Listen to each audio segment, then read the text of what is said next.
بسم اللہ الرحمن الرحیم۔ امریکی جریدے فارن پالیسی نے بھارت اور دیش کے گٹھ جوڑ کو عالمی امن کے لیے انتہائی خطرناک قرار دے دیا۔ بھارت عالمی دہشت گردی میں ملوث اور دنیا کے لیے انتہائی خطرناک ہے۔ ویڈیو کی تفصیل میں جانے سے پہلے حسب معمول نئے آنے والے دوستوں سے گزارش ہے کہ پہلے ہمارے چینل کو سبسکرائب کریں اور ساتھ میں بیل کے نشان کو دبائیں۔ اس ویڈیو کو لائک کرنے کے ساتھ ساتھ کمنٹ باکس میں اپنی قیمتی آراء سے ہمیں ضرور آگاہ کریں۔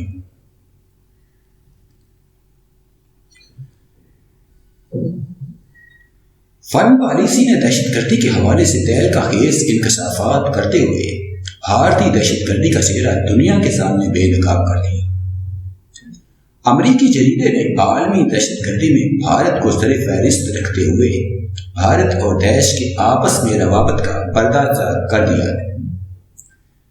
جریدے کی رپورٹ میں بھارت کی انتہا پسند پالیسی کو تباہ کن خطرہ قرار دیتے ہوئے کہا گیا ہے کہ بھارتی دہشت گردی کی داستانیں تاریخی طور پر دنیا کی نظروں سے اوجھل رہی۔ فارن پالیسی نے خبردار کیا ہے کہ اگر بھارت کی انتہا پسند پالیسی کا نوٹس نہ لیا گیا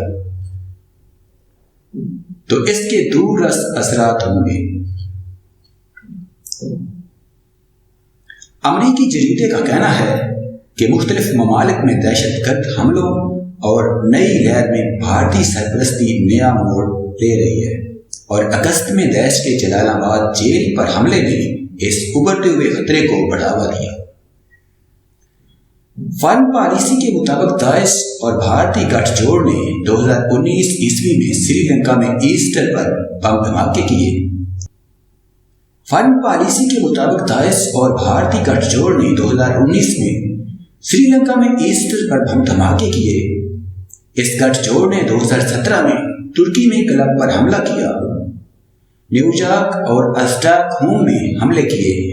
ان حملوں کی منصوبہ بندی میں بھارتی ہاتھ انتہائی پریشان کن ہے۔ فارن پالیسی میگزین نے بھارت کو انتہا پسند نظریات کے فروغ کی جڑ اور بنیاد قرار دیتے ہوئے کہا کہ بھارت کا دہشت گردی میں ملوث ہونا کوئی نئی بات نہیں۔ بھارت کے دہشت گرد گروہوں کی سرپرستی کے واضح ثبوت موجود ہیں۔ امریکی جریدے کی رپورٹ میں مزید کہا گیا کہ کشمیر میں بھی بھارت میں موجود انہی عناصر نے کردار ادا کیا اور بھارت کے پاکستان اور افغانستان میں موجود نیٹ ورک سے روابط کے واضح ثبوت ہیں۔ جریدے نے یہ انکشاف بھی کیا کہ پہلے بھارت صرف خطے میں دہشت گرد کارروائیوں میں ملوث رہا، اب یہ بڑھ رہا ہے۔ اسے روکا نہ گیا تو یہ علاقائی اور بین الاقوامی امن کے لیے انتہائی خطرناک ہوگا۔